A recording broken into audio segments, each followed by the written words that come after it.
In today's video, I'm going to teach you how to add a target line in an Excel chart. We'll start right in Excel. Make sure you're on the worksheet that contains the data you want to visualize. You should have one set of values you'll plot as your main series, along with a separate target series. That target can be a single repeated value or different targets for each category, but it needs to sit in its own column next to your main data, so Excel recognizes it as a separate series.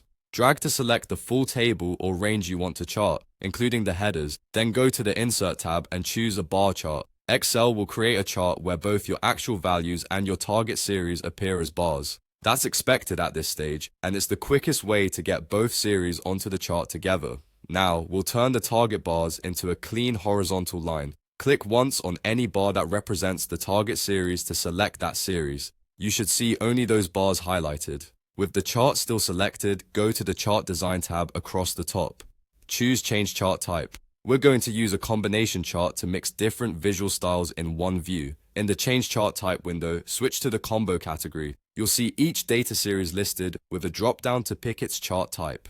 Leave your main data as a bar, and for the target series, change its type to line. In most cases, you'll keep both series on the same axis so the line lines up with the bar values. When you're ready, click OK. You should now see a bar chart for your actual values with a horizontal target line running across, making it easy to compare each bar to the goal at a glance. If the line doesn't look right, double check that you selected the target series before changing the chart type, and confirm your target values are included in the selected range. If your target is a constant, ensure it's repeated down the column so the line spans all categories. For clarity, consider small touches to improve readability. Keep the line color distinct from the bars and use a slightly thicker line so it stands out. Make sure your headers are clear so the legend identifies the target line properly. Also note, the Chart Design tab only appears when your chart is selected, so click the chart first if you don't see it.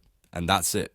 You've turned a basic bar chart into a clear, goal-focused visual by adding a target line using a simple combo chart.